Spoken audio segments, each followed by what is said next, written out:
Good morning. My name is Gene Rice, and this is a mini lecture for Philosophy 201, Political Philosophy. The title of the lecture is The Importance of Liberty. We're filming here in the wonderful studio at Fort Hays State University in Hays, America, in the bowels of the library. And we're here today this morning to talk a little bit about liberty. You probably have already read John Stuart Mill's On Liberty, or if you haven't read it yet, you will be reading it very soon. And the goal of today's lecture is to set out Mill's argument for the importance of liberty. That's our primary goal. We have as secondary goals a little bit of talk about how the word is used and perhaps misused, and then we'll also offer some discussion of what Mill calls the harm principle, and finally then we'll wind up talking about some of the questions, some of the objections which might be raised against the argument Mill offers for the importance of liberty. This will probably not be the only time I will speak to you on the question of liberty. We'll probably have some other lectures on this topic, and so you should feel free to begin creating a list of questions which you can ask myself or this cooperating teacher or your fellow students as we go along. So let's begin with our look at the concept of liberty. Liberty is one of the most widely used words, political words, in the West. No one would ever say they're against liberty or that liberty is a bad thing. And I have a little picture there of the Statue of Liberty because I got bored of my own PowerPoint slides. But liberty is an important, very important concept in Western political philosophy, and is one we're going to spend, as I've already mentioned, a fair amount of time on. Before we begin our substantive look at liberty, we should note that because the word is so widely used, there are a lot of political labels which we want to be aware of and mostly avoid in this class. You may have heard someone been called a no-good liberal or a do-nothing liberal or that liberal senator from Massachusetts.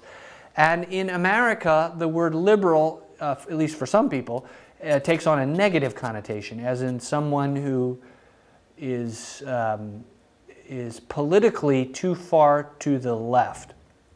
But of course, even the most rabidly conservative or right-wing politician is a liberal in the broad sense. That is, they believe in the power of liberty. And in fact, many conservatives in America would criticize left-leaning legislators as being as restricting liberty as opposed to enforcing it. So there is in the United States a Libertarian Party, which again gets its name, at least indirectly, from the concept of liberty. Liberty is used in other ways, in other forms in our country as well.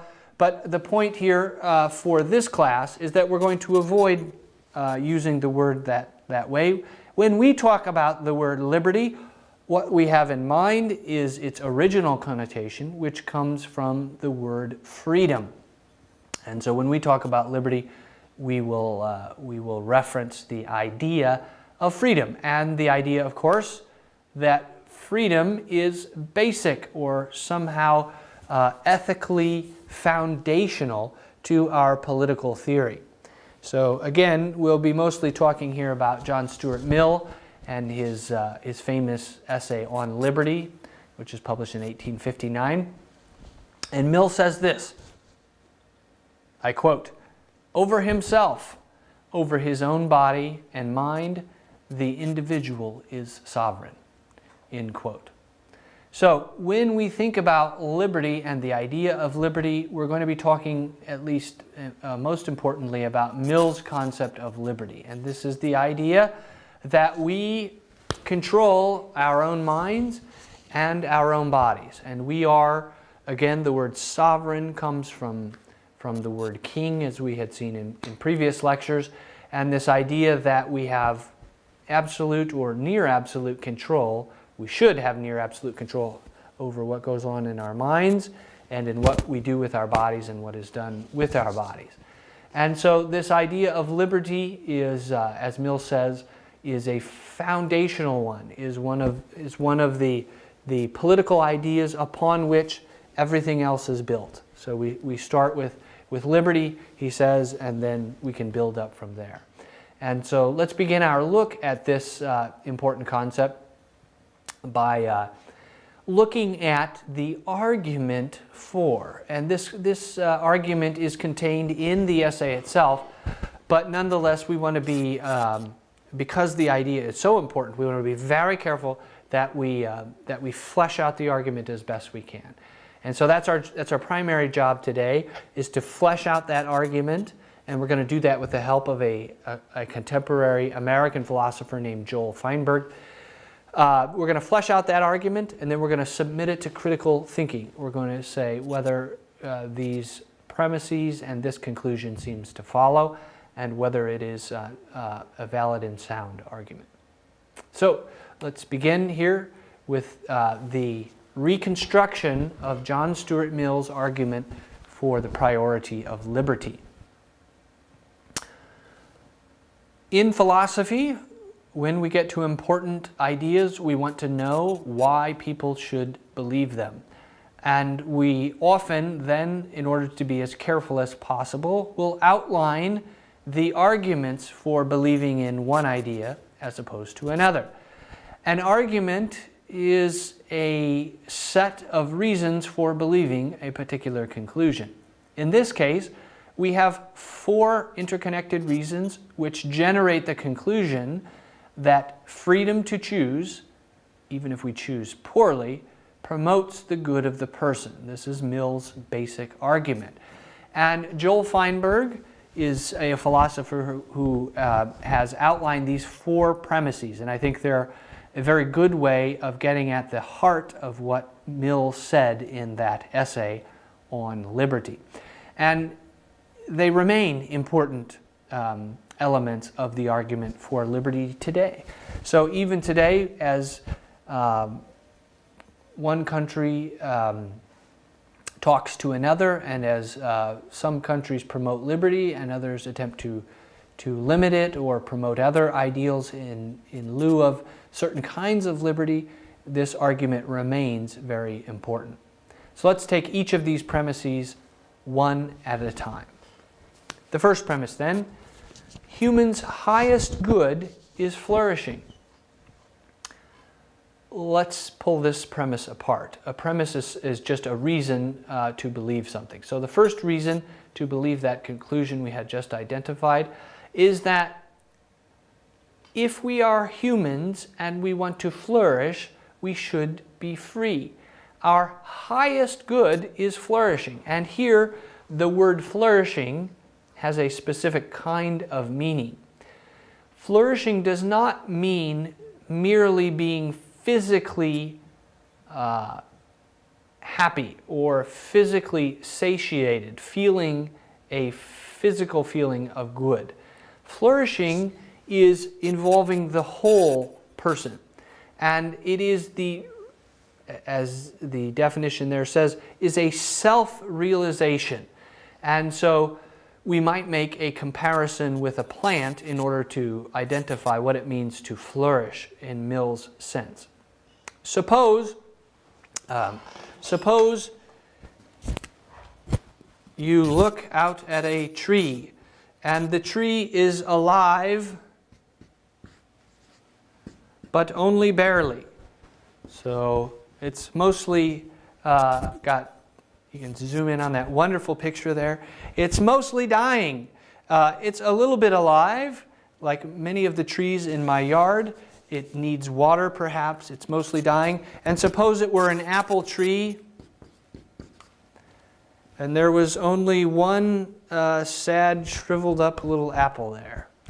This tree, this apple tree, is alive, and is responding to its environment, but it is not flourishing. Right? It is not producing a lot of fruit. It is not really very healthy. The flourishing apple tree, on the other hand, has lots of apples. So many they're falling on the ground, and you're trying to get your neighbors to come over and eat some of them so you don't have to mow over them. This kind of a tree is a flourishing apple tree. It is healthy.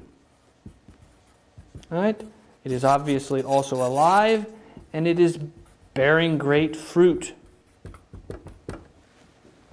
Now, what in the heck do these really terrible pictures have to do with Mill's argument for liberty?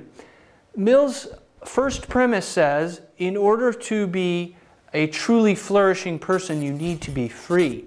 And so we can make the comparison here between a person who is alive, merely alive, and a person who is alive and also flourishing. And so I might be alive, but not flourishing. And if we make the analogy here, the comparison with a flourishing person and a flourishing tree, a flourishing person is also healthy. Obviously, a flourishing person is alive, but a flourishing person is bearing fruit. Now, I do not literally grow apples, and I doubt you do either. What does it mean to flourish or to bear fruit as a person? Well, it means that you're fulfilling your natural talents, you are engaging all of the things that make you human. And so in a, excuse me, I dropped my eraser here. In a flourishing life, you will be involved in promoting your own good. You'll probably be involved in promoting the good of your family or your society. You're engaging your mind and your heart as well as your body. And in all of these things, you're fulfilling or you're bearing fruit. You're attempting to make the world a better place with your skills and your talents, right? So the tree has the unique gift of bearing apples, the apple tree, and each individual has a unique set of skills and talents. And according to Mill, in order to flourish, to be truly human, you should be employing these unique skills and talents for your own good, for the good of your family, for the good of your local community, and of course, the good of your country. Okay, so let's leave those lame pictures alone and go back to our argument and look at the second premise. So premise one was humans' highest good is flourishing. The second premise was that flourishing requires difficult choosing. All right? So if you think about what it is that you want to do with your life, you will have lots of choices. And this is partly because you have so many skills and talents. And the world is itself such a complex and complicated world. And so if you're going to live a fully human life, you cannot simply say, I'm going to sit on my couch and drink beer and watch TV. Because if you do that, you might be alive, but you won't be engaging the world with your skills and your talents. And you won't be benefiting the world with your skills and your talents. And so the more talents, the more skills you have, and the longer you live, the more choices you will have. And so in Mill's argument, we come to the second premise, which says that to be truly flourishing requires difficult choosing.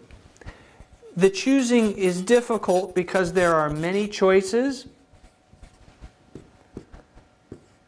and over time there will be lots more choices.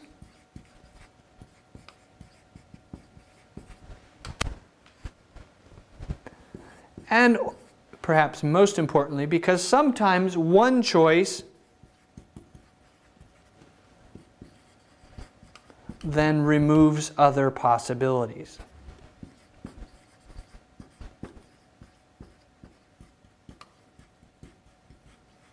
So, when you decide to go to college, wherever it is that you're in college, whether it's at Fort Hays or in China or on a military boat out in the ocean, wherever it is that you're going to college, you have made a choice to develop your skills or your talents. And that choice has limited other possibilities in some respects. And so you have to study if you're going to pass, and you can't sit on your couch and drink beer and watch TV all the time. At least, I hope you can't do that and still pass this course or any course that you take. So, choices are an important element of our development, of our flourishing. I erased the word flourishing over there, so I'll put it back up over here. Remember, our goal is to become flourishing humans, and to do that, we have to have lots of hard choices. The third premise is that choosing requires practice. Now, this is an interesting claim here, and one that we ought to investigate. Choosing, according to Mill and Feinberg, is a skill. I don't think we normally think of it that way. We don't assume that when we choose, the many times we choose throughout the course of even a single day, that what we're doing is we're developing a skill.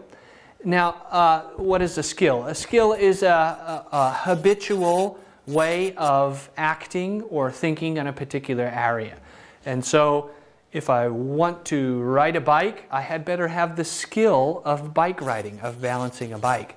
And if I want to become an artist, I clearly need some skills which I'm not exhibiting now, right? You have to develop artistic skills, and in some cases you are born with them, in some cases you couldn't get them at all. But for most skills, we can develop at least a low level of ability, of capacity.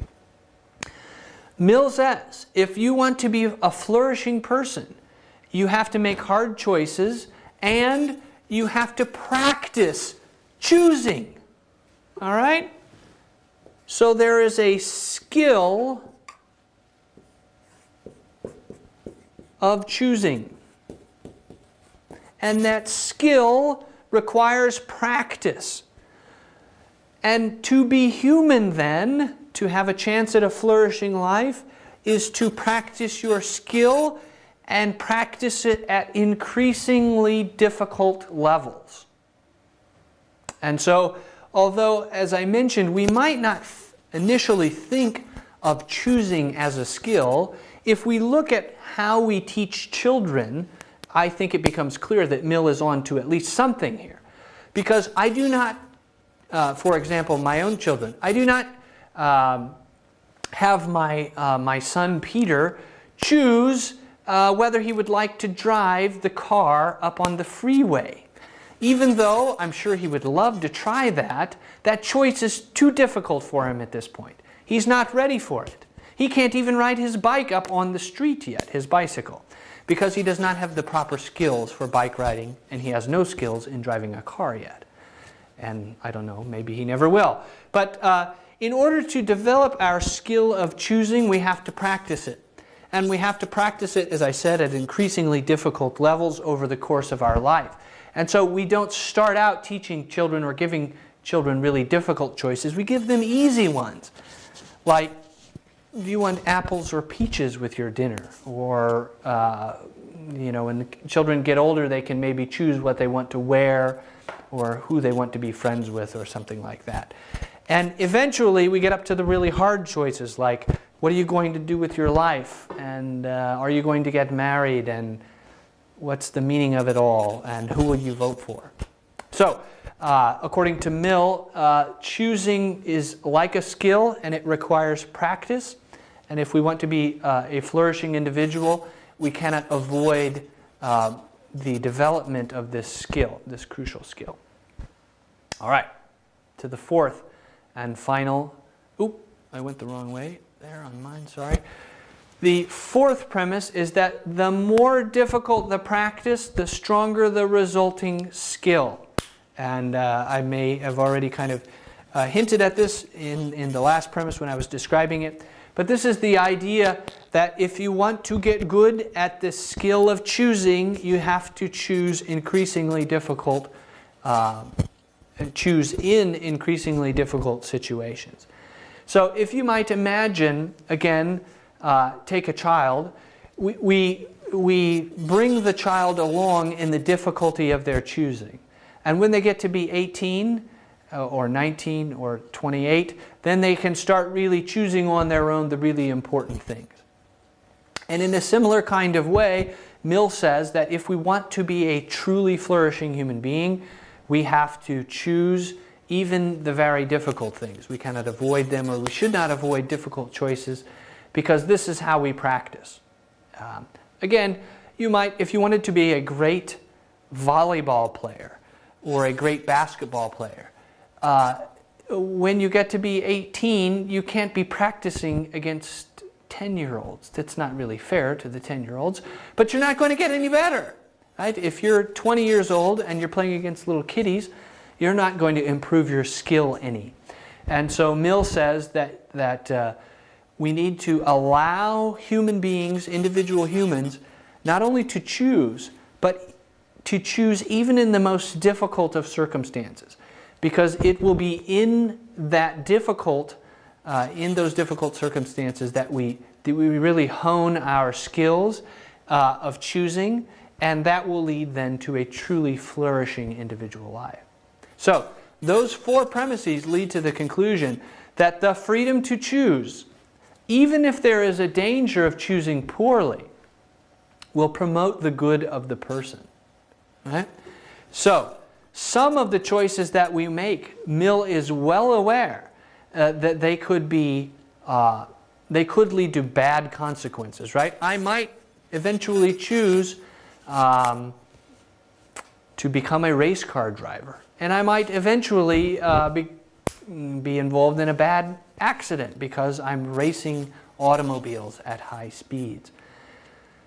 But Mill says it would be worse for me in the long run to not allow me the choice to develop that skill. If I had the skill of race car driving, which I do not, but in this case, suppose I did, Mill says it would be worse for me to not at least have the opportunity to develop that skill, to be free to develop that skill within my life, than what happens if I develop the skill and potentially I get in an accident or hurt myself or even kill myself. So, for Mill's argument then, we have the conclusion that even though it's possible I may choose poorly, or I might choose correctly, but then some bad thing happened to me because of that choice, even though those are distinct possibilities, we still need to allow people to be free, to have the liberty to choose to develop their own talents, their own skills, and their own life plan according to their own desires. Okay, so this is the argument that freedom is morally basic, and as I've already hinted at here, there's going to be some limitations on Mill's principle, and let's go ahead and look at those now. My goal here is to discuss the harm principle a little bit, to alert you to some possible complications in the harm principle, and then also to look at some possible complications with the idea of liberty. I do not offer these complications or these difficulties to confuse you, or merely to confuse you. A little confusion might be all right. The reason we'll go through these objections is so that you become clear of the assumptions and you can start to weigh the evidence for and against. So, in his essay on liberty, Mill talks about the harm principle. This is still a very important political idea, and this is the idea that human beings, individuals, should be left alone, largely left alone, by governments, by other religious groups, or by political groups, by their spouses even, to freely choose unless the choices harm other people. So,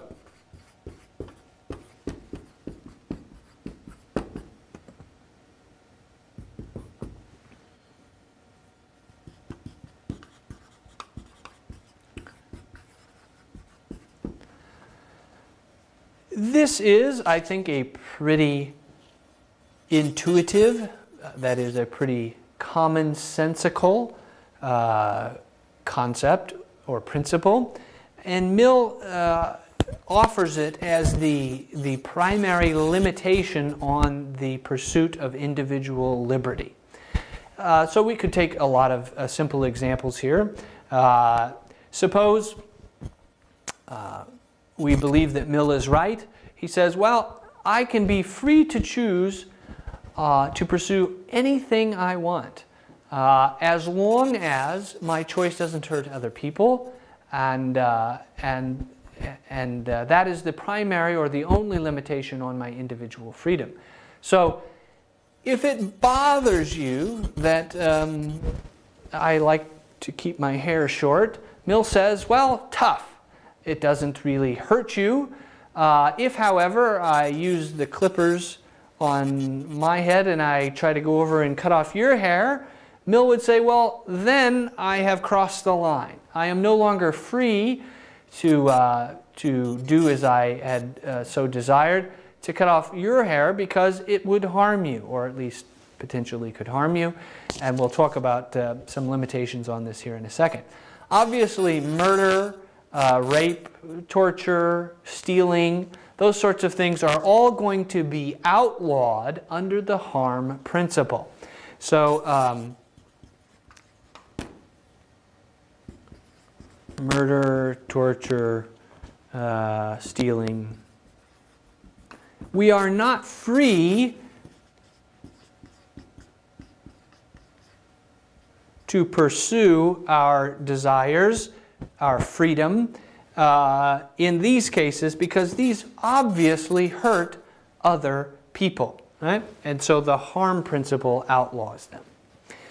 Now, Mill, in the essay on liberty, is careful to distinguish the harm principle from mere offense, what he calls mere offense. You might be offended by my hairstyle, but you are not harmed by it, according to Mill. And so this is an important and somewhat controversial distinction here, but let's look at what he means, or his understanding of the definition of harm. Harm must be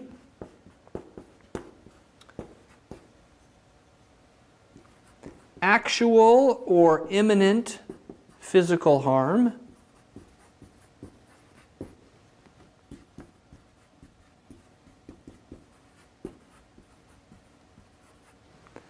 this is, again, the obvious case. If I murder you, it is obvious I have harmed you.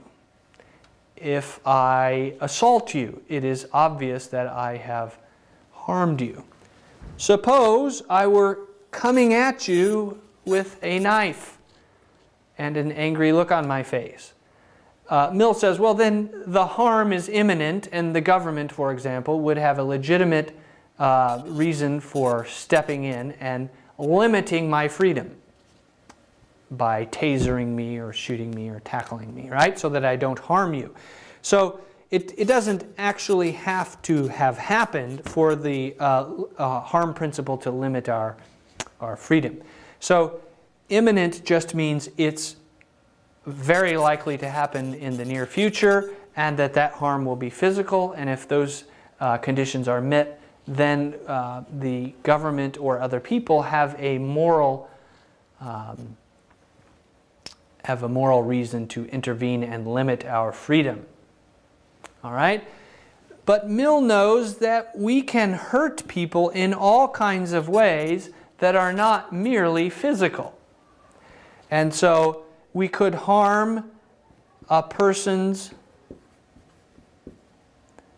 what he calls a person's interests or other rights.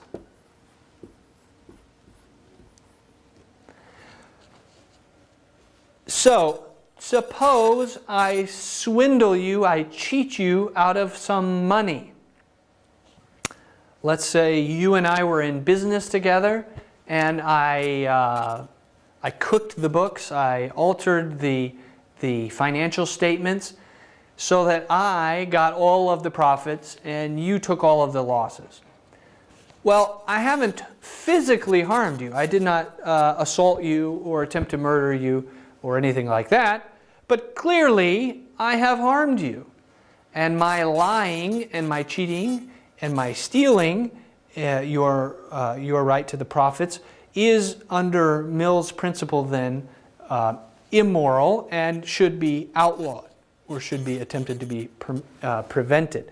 So the harm principle involves both physical and non-physical cases. That is to say, Mill knows that many of the worst harms are those which are to our interests. Okay, so the last element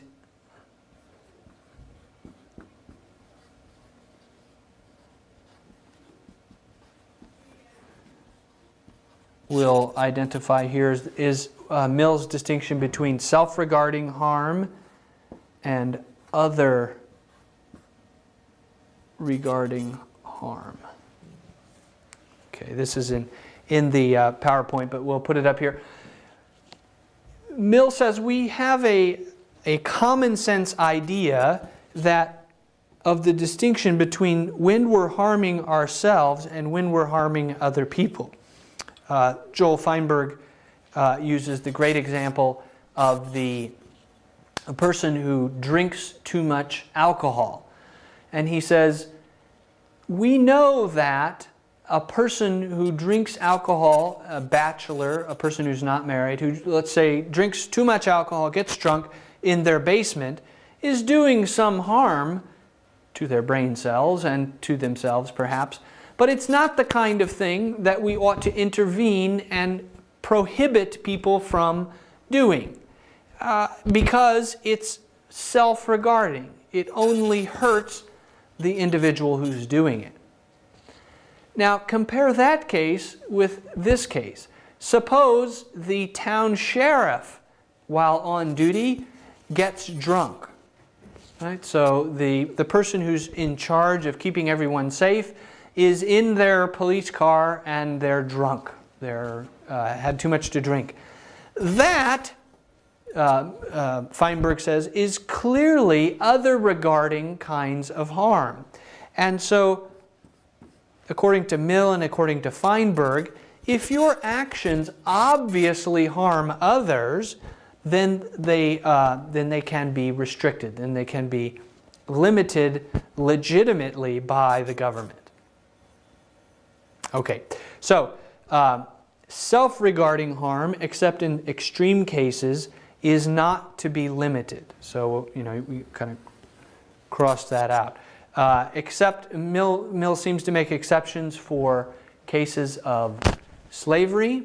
That is, I cannot sell myself into slavery, according to Mill, because the harm to myself is so long-lasting and so great. And he also thinks that we can probably intervene when people are suicidal, when they're thinking of taking their own lives. Again, because that choice, by its nature, seems to harm our flourishing, our ability to choose in the future. And so Mill thinks that in those cases we can maybe limit self-regarding behavior, but mostly we cannot limit self-regarding behavior, even if it's pretty harmful to ourselves, even if we think it's crazy that other people are sitting around drinking too much or doing whatever it is that they're doing. As long as it's not harming other people, generally we ought to leave them to do what they want, to be free to choose for their own possible flourishing. Okay.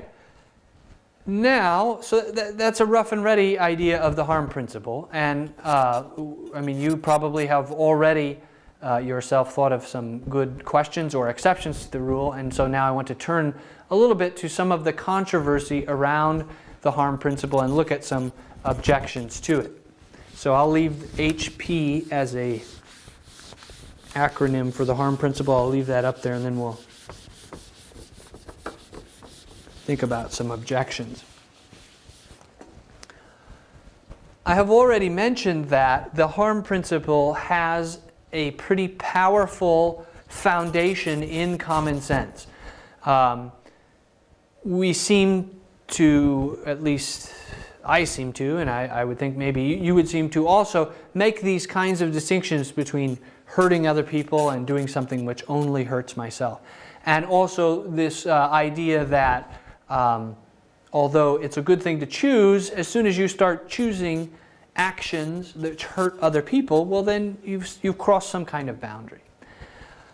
So there is some powerful intuitive, internal, commonsensical reasons for thinking that the harm principle is a good moral principle. But it is also the case that it is not perfect, and that there are a lot of complications or questions about how exactly in certain cases the harm principle would rule. So if we look at then some objections to the harm principle, some people have argued here, number one there, that the harm principle does not prevent harm to institutional practices. And because institutions seems to be at least somewhat distanced from other human beings, there are cases where it seems like we ought to limit people's freedom because what they're doing is hurting an institutional practice. Now, what might that mean in an institutional practice? Suppose that I'm called to serve as a juror on a trial. In a country like the United States, we have trial by jury, and in order to have a trial by jury, a jury of one's peers, people have to show up at the juror's office. And so suppose I'd rather go do something else besides sit on a jury trial. And usually, in my experience, jury trials are very boring and long, and I think I have something better to do than to sit on a jury for a trial.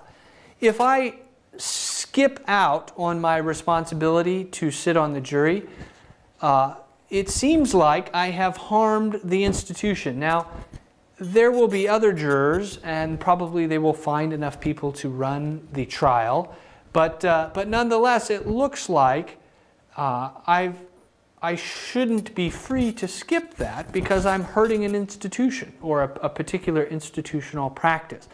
And yet, it doesn't seem clear that we have met the three conditions which we had just outlined where Mill talks about the harm principle. So that's one possible objection. The second possible objection, and this is probably a much bigger one or more important than the one we just mentioned, is what is sometimes known as paternalism. So let's look at the paternalism objection. Paternalism comes from the word pater,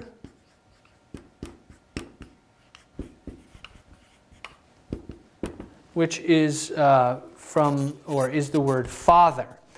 And the paternalism objection says that there are lots of cases where people could choose poorly and either harm themselves or prevent themselves from getting certain benefits.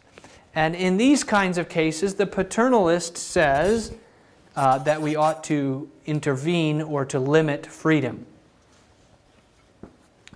So, the paternalism is like a father figure who intervenes to help the child. Right? In this case, the government is like the father, and they can intervene or limit freedom to help individuals.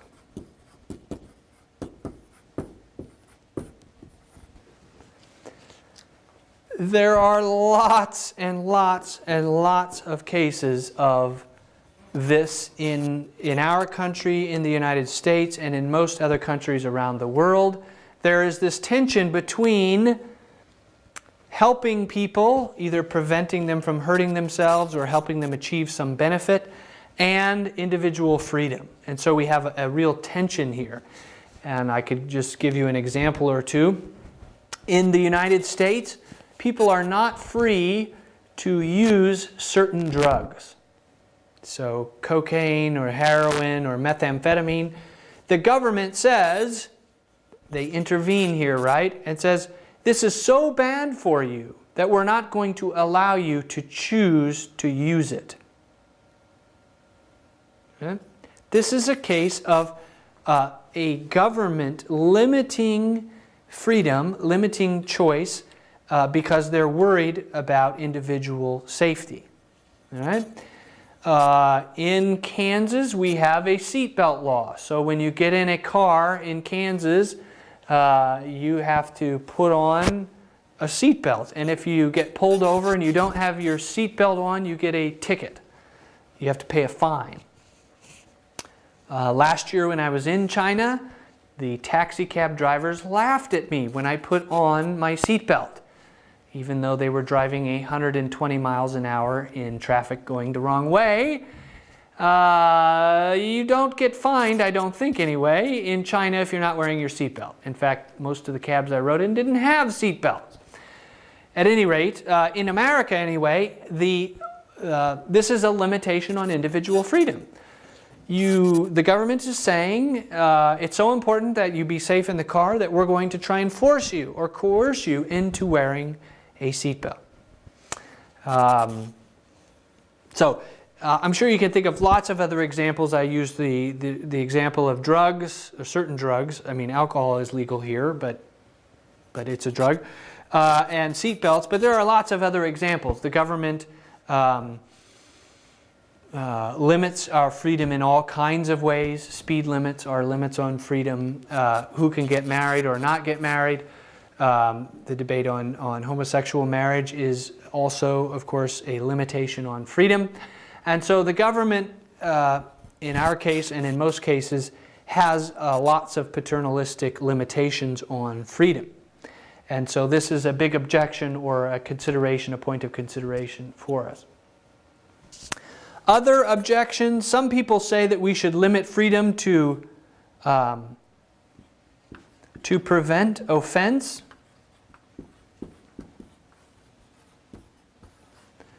Remember, Mill says that we shouldn't do this, right? Just because someone is offended but not really harmed, that we shouldn't, we shouldn't limit freedom for that. But some people say, yeah, we should. Again, in the United States, there are certain words you cannot say, certain cuss words like shit or damn, other kinds of cuss words, which are prevented from being said on the airwaves and other places because they will offend people. And I think there are certain, I'm trying to think, there was a case recently in some state, which I don't remember, where they passed a law that your pants couldn't be too far down your waist, because they said that would offend people, right? The old women walking along downtown don't want to see young boys' underwear sticking out, or young girls' underwear sticking out, and they would be offended by that. And so they're attempting a law. I'm really glad I'm not a police officer there that would have to enforce such a law, but they were trying to say, that as long as the pants were up above the rear end, that it was okay, but that if you saw so much underwear, then that was not okay. And so this was an attempt to try and prevent offense. Now, that's sort of a minor example. A much more weighty example would be in some countries, for example, in Iran, you cannot offend, or there are laws against offending or doing certain things which would offend religious sensibilities. And so You can be thrown in prison if, for example, you slur Muhammad, or you draw a picture of Muhammad, the foundational leader of Islam. And so there are some sort of silly examples like the first one, but there are some other examples where people are in prison or are being executed because they are offending. They're not really harming, they're not beating people up or stealing money from them, but they're offending their religious sensibilities. And so even in this country, we have some of that where religious sensibilities are offended, and there are laws which are promulgated or created to prevent people from being offended. And the last, some people say that we should limit people's freedom to punish their sins. And again, the key word here would be comparing harm to sin, as opposed to comparing harm to offense.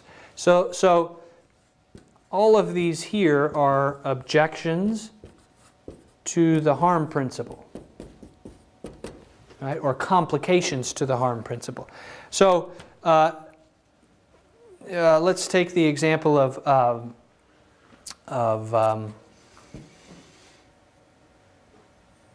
homosexual marriage or homosexual activity. In our country, many people believe that it is a sin for two men or two women to engage in sexual activity. And at least for some people, they ought to be punished for engaging in such activity. In many states, I think in Kansas, I don't really know, but I think in Kansas there are still laws on the books which would punish people for engaging in certain kinds of sexual behavior, even if they are adults, even if they are consenting, even if they want to do such things. There would be sins preventing that. Laws preventing what some people would consider sins.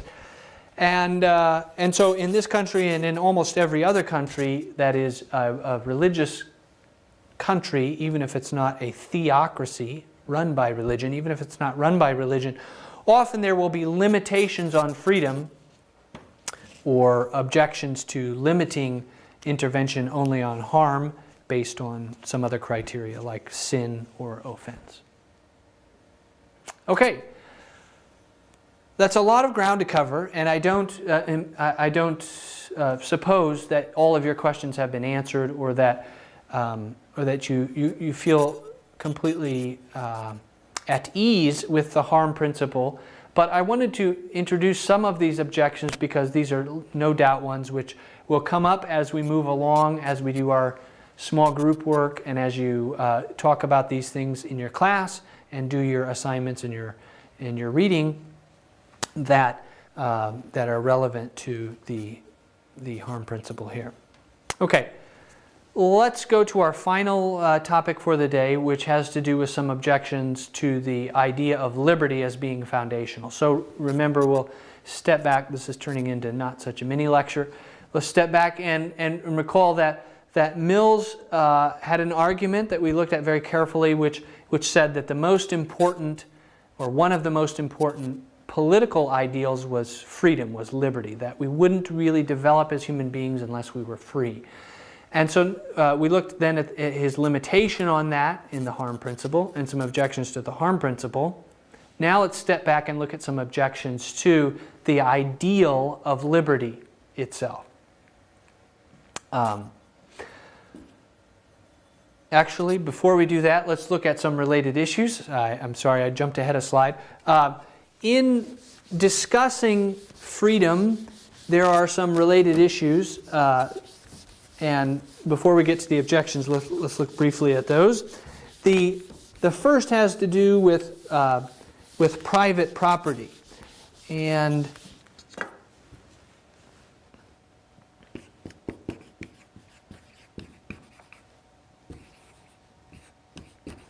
this is a very important, and in some cases very, people get in a lot of arguments about the relationship between freedom and property. In the United States and in many other countries, of course, private property is very much a part of our historical and theoretical background. And we want to know, when we talk about freedom, what is the relationship between freedom and property, between free markets and liberty, and also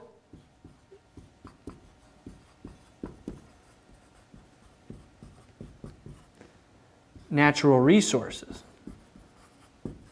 So there are a lot of questions here. I will only mention one, well, maybe a couple. In terms of free markets, should we allow the market economy to do whatever the market will allow, or should there be some limitations on it? In terms of natural resources, how do people achieve or turn resources into property? Are unowned resources that any individual can claim? Or are unowned resources kind of owned by everything? Not everything, everyone. These are important questions in the United States and in most other countries. There are great reserves of natural resources. And so the question is, should those be divvied up to individuals if people can afford to buy them, or are they somehow owned by everyone? And these are important questions.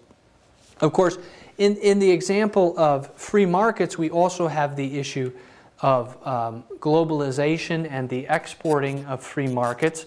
And so in the United States, for example, we are promoting free markets around the world, for better or for worse, in part because we believe that free markets are good for liberty and therefore good for individuals. Another important question, I list three of them there in the PowerPoint, is whether freedom is best protected by a big government or small government.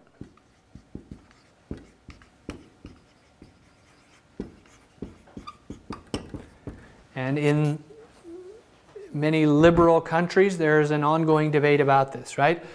Should we be minimalists? Should we have as small a government as possible and leave everything else to individuals?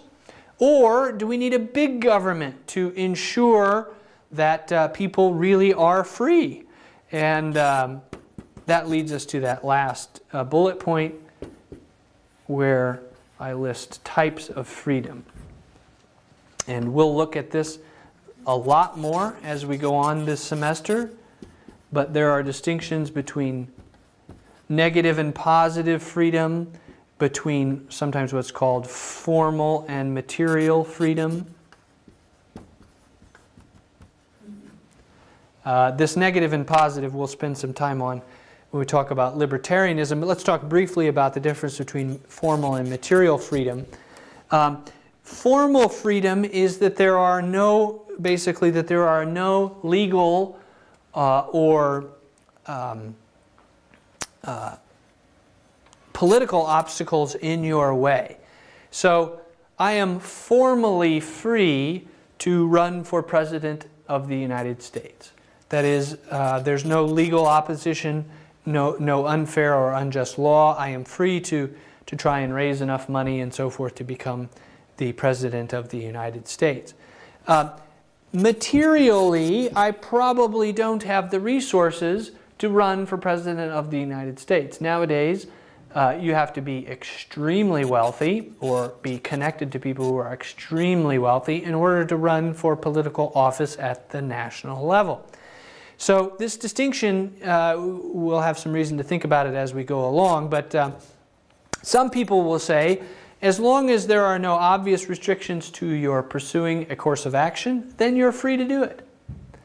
But other people will say, no, you need to have material resources in order to be considered truly free. The classic example of this distinction is education. Suppose you have a lot of children, but you are so poor that you cannot afford them to go to school, or you cannot afford the resources that the school requires in order to get them educated. So formally, there may be there's nobody telling you that you can't send your kids to school, or if you're the child itself, I mean, there's no law which says that you cannot go to school. But on the other hand, if you do not have the material resources, you will not become educated, and therefore you cannot participate in this society, in a literate society, a society that requires reading and writing. And therefore, some people will say you won't be truly free, right? So we'll look at this debate some more. This is just by way of getting you started on thinking whether or not there are kinds of freedom. Okay, now let's go to the objections, which I had mentioned before.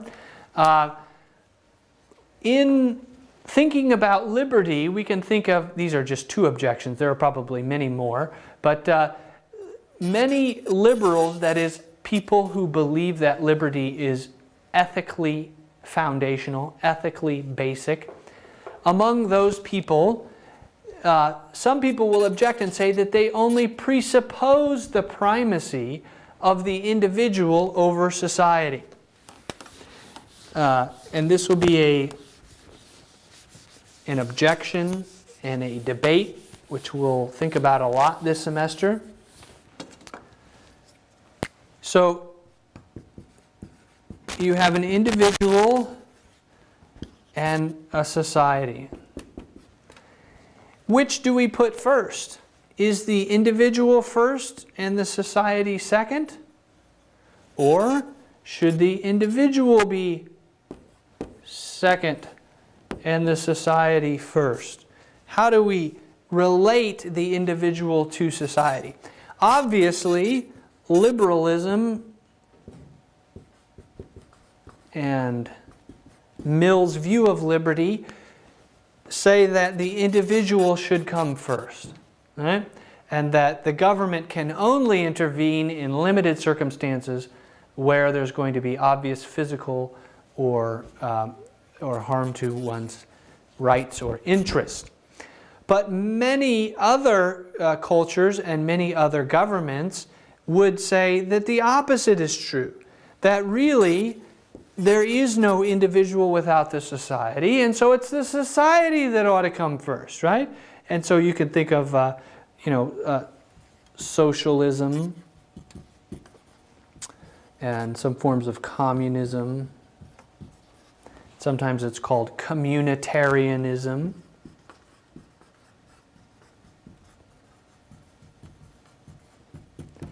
And these political theories say that, well, really, look, nobody is born outside of a society. Nobody lives entirely independent of the society. Everyone depends on everyone else.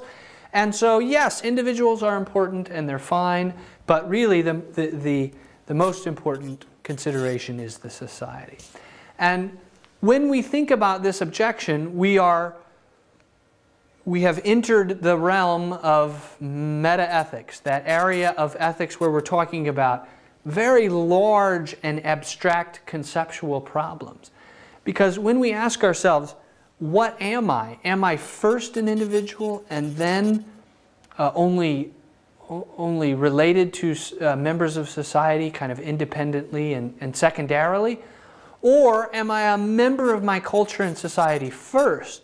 And is the idea of individuality only something which arises out of that or secondarily to the society? And so you get a lot of tension. I mean, some people will say, well, the West, emphasizes individuality and the East emphasizes society, right? So traditionally, Western Europe, Great Britain and the United States over there, and then China and Japan and Southeast Asia have emphasized more society or communal relations. That's a little too simplistic, but you can at least begin there perhaps and get an idea of this tension. And it's one of those huge philosophical questions. And there's even been some recent study. A fellow wrote a book called The Geography of Thought, where he tries to he tries to show that Easterners and Westerners view the world and their own person, their own individuality, in fundamentally different ways. And so, we're not going to argue here or now whether he's right about that, but it is clear that there are these two different ways. And so this emphasis is an objection to the traditional liberal view, which we have been considering here today. Okay, one last thing, and then we'll be done. The second objection I have there on the PowerPoint asks you to think about how we would judge the relative merit or the value of liberty when we compare it with other values. And so the list of other values I have down there is not exhaustive. It's not a complete list, but it has some of the other values we might. So if we think of a scale here,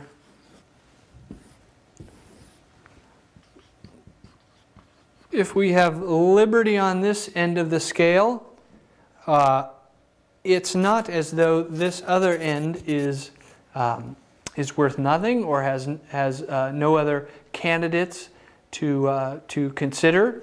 There is the concept of merit. To merit something is to earn it. Right?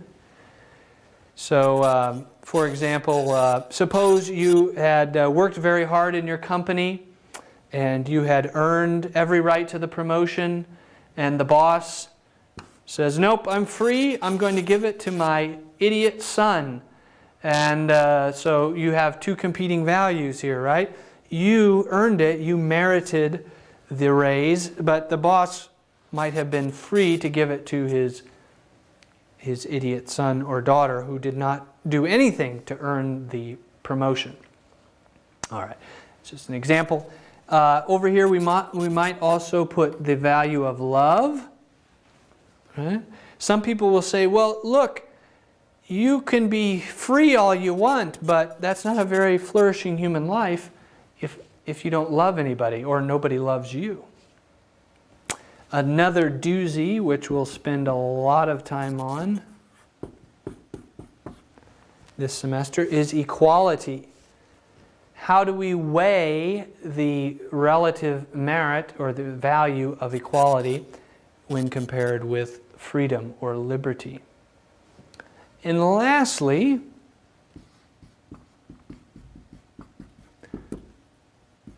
is the idea of utility. And this is the idea of overall happiness. You will, if we haven't already read about utility, we will be reading about it shortly. And we will have probably some good time to think about the concept of utility. But basically, it's the idea of total happiness. And so, if we're able to promote happiness by limiting freedom, should we do it? Right? Suppose most people really would like a new baseball stadium where your house sits. Should we override your right to control your house, your freedom to control your house, and put in a new baseball stadium because it would make a lot of people happy to have a baseball stadium? That's just one example of the possible clash of the value of overall total happiness and the value of liberty or freedom.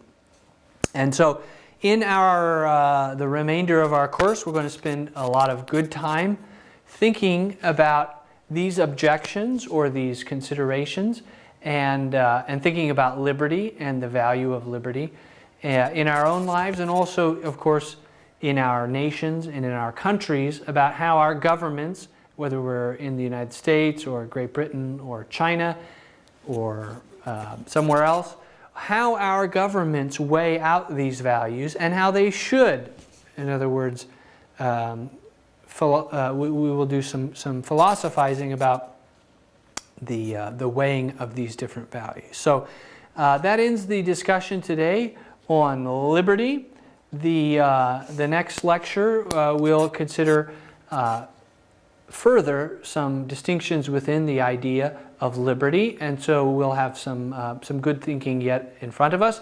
But nonetheless, I hope this has been a good introduction for you on the idea of liberty, the argument behind it, and also, of course, the harm principle, as well as some objections or complications which might arise when we think about the important value of liberty.